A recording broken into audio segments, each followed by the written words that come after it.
Welcome to Mrigashira, a podcast that communicates with communicators. This podcast is a tribute to our fantastic fellow professionals, colleagues, and friends. I'm Charu Raizada, and this podcast is brought to you in association with Digitales. Today's communication landscape is increasingly complex, and this calls for a change in the way we communicators engage with different stakeholders. Effective stakeholder engagement needs a holistic approach, and working in silos or being territorial needs a rethink. Traditional approaches previously undertaken by companies and organizations are being challenged, and somewhere we need to learn to work as integrated teams. And this means our role as reputation managers needs to reflect knowledge within each of our strategies. Our guest today on Mrigashira is Rahul Sharma, Senior Director and Division Head Public Affairs and Advocacy with Genesis BCW. And we quiz him to understand if the lines between public policy and corporate communications are slowly merging, leading to a need to adopt an integrated approach to public policy and communications. Stay with us on Mrigashira. Hi Rahul, thank you for making the time to talk to us on Mrigashira. Thank you so much, Charu. Really looking forward to interacting with you on this subject. You've had a very interesting journey being a journalist yourself and doing a whole lot of things and then making a career in public policy. So my first question to you is, with the communication landscape becoming increasingly complex and dialogue on public policy, issues are generating much wider interest, do you think government affairs and corporate communication requires far greater collaboration within organizations today? Absolutely, Charu. I think that over the last decade, with the explosion in the platforms that provide information to citizens as well as drive dialogue on a host of issues, any organization today needs to look at multi-stakeholder engagement being at the core of its not just corporate reputation, but also its issues surrounding public policy.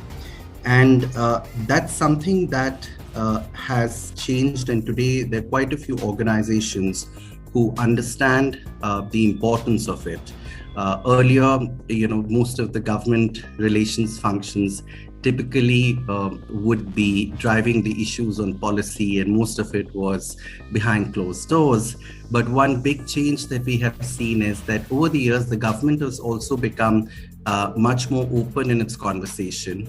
And today, because those issues are being discussed at various forums, you cannot have an approach or a program where what you're communicating externally to wider audiences is different, because they're also interested in knowing your position on those issues. So in that sense, the government relations as well as the corporate communications department need to work much more closely together than ever before, now than ever before. Right. And while this was true even earlier, but especially now, organizations which continue to work in silos, they really are not going to be able to work in a more efficient and a more effective way. So yes, completely makes sense.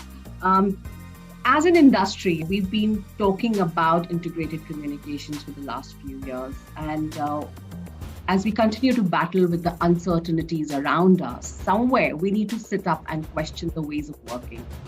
So, my question to you is that as the lines blur between PR and advocacy, how can organizations build an integrated approach, merging both traditional and modern ways of both policy advocacy and, building corporate reputation? Charu, it's something which in a recent conversation with a client that I was having in the field of public affairs and advocacy. And one of the things that we were talking about was that how today, even is the engagements with those, in the policy making arena are driven a lot more by knowledge and insights than it was earlier. How do you build that closer collaboration between the two units, it largely emanates right from the beginning, where you're identifying the priorities for a business, both from a business standpoint, reputation standpoint, as well as a policy standpoint, because all these three positions are interlinked. And let me add that in addition, if you're a multinational corporation which is operating in multiple geographies, you cannot have positions which are a position A in one geography and a diametrically opposite position in geography B.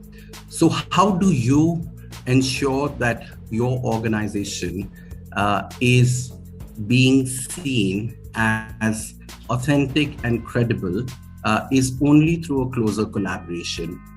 How can you build that is by developing plans and also making sure that both the departments are in sync with developments. So for instance, when you're looking at any change, there are pathways to process pathways to a particular change. So now when you're moving from, if your stated goal, then there will be a process pathway. And as part of that process pathway, seeing where the government relations team can drive and where the corporate communication teams can supplement the narrative. Now, there are two important things which are necessary for this. The first is that today there is an information overload. It's not just about what you understand from the meetings that a person may have with 1, 2, 3, 4 stakeholders, but it's also about what is the position of various people. So there's an information, there are viewpoints, and the ability to decode that information in viewpoint. And one of the most important determinant is that you're not just, when you're looking at any information analysis, you're not just looking at what is the popular view, because sometimes when we often see narratives on media or on social media, they may be heavily skewed in one direction, and therefore if you're only not digging deep enough, you will not get the other point of view. So therefore that becomes a very, very important part. The other part of this closer collaboration is an understanding that both sides need to develop. So for instance, when you're looking at communications, I think the understanding of policies and regulations, because if you don't understand policies and regulations, how will you be able to communicate that to the wider audiences?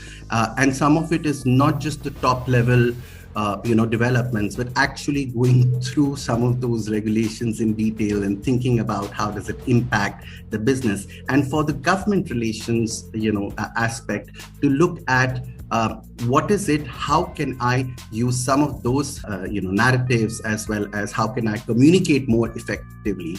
Because let me tell you, even if we look at the government of governments across the world, they understand the importance communication holds for public policies. So in that sense, those are some of the prerequisites, I would say, of building closer collaboration between the two departments towards the objectives of the organization. Very well said. And this has always been a big challenge, understanding the policies. If we as practitioners do not make an effort to sink our teeth deeper into the policies and understand that, we will just be, talking on the superficial level. You very interestingly talked about knowledge and insights, and I'm really glad you made that point, because somewhere I feel India still needs to catch up when it comes to building campaign architects which are completely backed by data. And so what can we do to change that? Absolutely, Charu. When I look at the public affairs space in the last 10 years, there has been some significant changes. And part of it is that you see a far more greater share of not just the companies, but also the think tanks which are working in the area, as well as I think the news and some of the new age digital platforms are also driving far deeper discourse. So how do you build that knowledge and insight? I think it requires both. One is that there is the need of the specialist, who have the understanding in public policy, in law, in fields such as economics, or even aspects such as we were talking about behavioral sciences.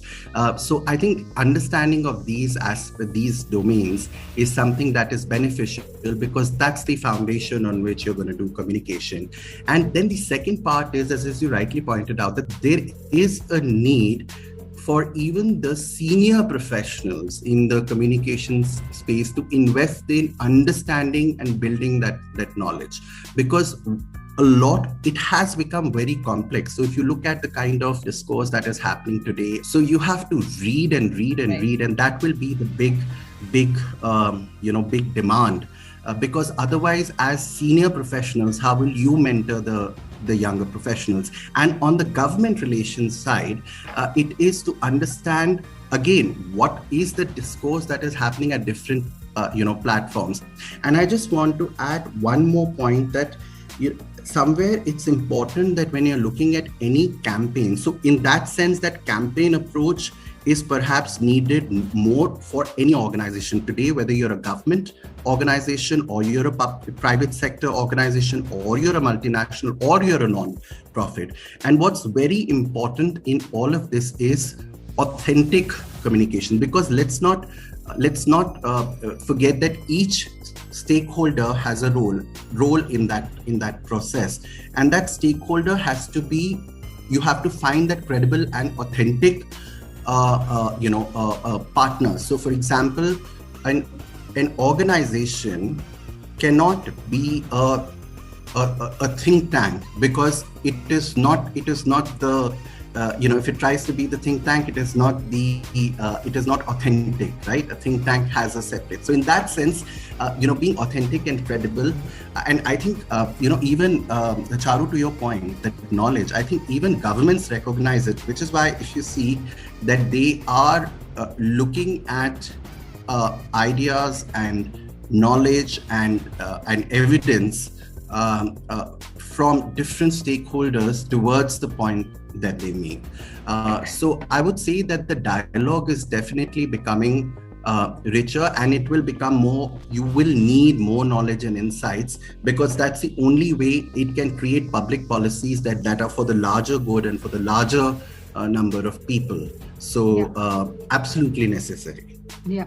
So of course, that will build authenticity. We need to move away from causation towards evidence-based certainty. So my one last question to you, how would you guide today's communicators to upskill, to design strategies and campaigns to reflect the changing expectations of stakeholders?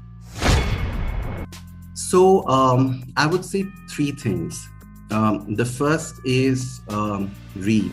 While I started as a journalist and you started as a communications professionals, it was almost drilled down that we would have to read the top, dailies, from front to end. So I think, today, while there are digital platforms and, I think both of us consume information via social media platforms. But I would say still, when you read, whether you read an e-paper, whether you read a physical form of the paper, or you subscribe to specialized sectoral magazines, because some of those sectoral magazines and platforms offer a lot of information. So that's very necessary. Yeah. And that's also necessary because, that gives, when a publication or a digital platform places something on its front page, there is a reason and a rationale for that becoming the headline, because it's that important. I think somewhere when consumes information on social media, the importance that we would talk about, that why something makes for the front page and why something is inside, or the opinions and all of that. So I think reading is absolute essential. The second thing is, I think also understanding the communications landscape. So there are different platforms which are available. So for instance, today, if I have to put my point of view forward, do I look at would a business daily or a general newspaper or a digital platform or a sectoral magazine, within that, what would be the right combination? Because the universe has expanded. So therefore, what would be the most suitable platform for that, and including some of the other avenues. And the third thing is, I think picking up, if there are one or two areas which are of interest to the younger professionals, then picking up and developing one or two areas and developing a very strong understanding of that sector is something that will hold them in good stead as they move along. There never was and never can be any substitute for reading, and especially now, like what you said, information overload. We still unfortunately have to read far more. A day of specializations are somewhere, the lines are blurred again. You need to still try and be king of all trades, actually, not even jack of all. You need specialization, but you also need a very strong ability to connect the dots, because otherwise, and that's where I think communicators, those who have a strong, edge in communication, can play a very meaningful role. So I would say, yes, you need specialization. And I think that's what, the blurring of lines is more from, you need to be a specialist, but you also need to be able to take that message to a wider audiences where needed. Public policy is a very exciting place, and for us communicators to be able to marry communication with policy is even more exciting, and that's what the future is. And thank you so much, Rahul, for talking to us and sharing some of your learnings. Thank you so much, Charu. It was wonderful talking to you. Hope you enjoy listening to Mrigashira, a podcast for communication folks. Do share your suggestions and feedback on Mrigashira at digitales.co.in.